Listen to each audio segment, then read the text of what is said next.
How's it going, everybody? This is Joey here at Underage Packers. After the Packers win their first game of the 22 season against the rivals, apparently, in the Chicago Bears, winning 27 to 10. Tonight, I wanted to recap three great performances in that game, starting off with the obvious one, the MVP of the game, Aaron Jones, who had a total of 132 yards, one rushing touchdown on the ground, and then in the passing game had three receptions for 38 yards and another touchdown there. That touchdown was a de facto rushing touchdown because Aaron just tosses it to him in motion there. So obviously a great game for Aaron Jones.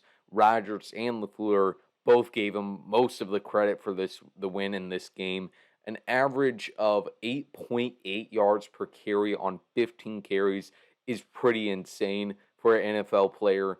Great game for Aaron Jones. He had plenty of explosive runs, obviously, and put 12 points up on the board for Green Bay. Secondly, I have Preston Smith, the outside linebacker. He was all over the field, had a total of 2 sacks, three quarterback hits, and 2 tackles for loss for a total of 7 total tackles.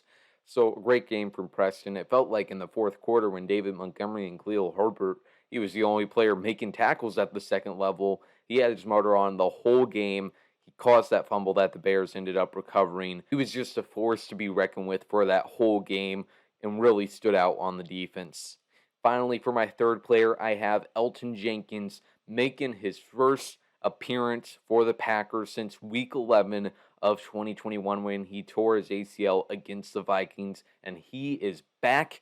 I was going to say better than ever, but that's not completely true. He did, looked a little rusty. There were some plays early on in the game where, it looked like he was a little bit confused, made the wrong block, had to resort to holding on a player or two that got called.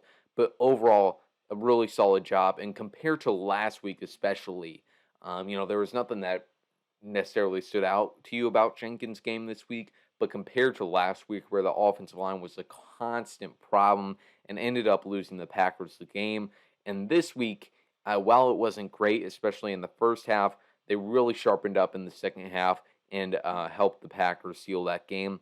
Coach Matt LaFleur gave most of the credit in this game to Elton Jenkins. He said that they most likely would have lost this game if it wasn't for Elton being back in the lineup. So that's great. And hopefully we get his other tackle, or David Bakhtiari, on the opposite side back next week against the Tampa Bay Buccaneers. So that's all I got for you, highlighting three performances from the Chicago Bears game versus the Green Bay Packers. Let me know who your top three performers were in the comments down below. Subscribe to this YouTube channel. Follow us on all the social medias. And we'll talk to you later. As always, go Pack Go, and the Bears still suck.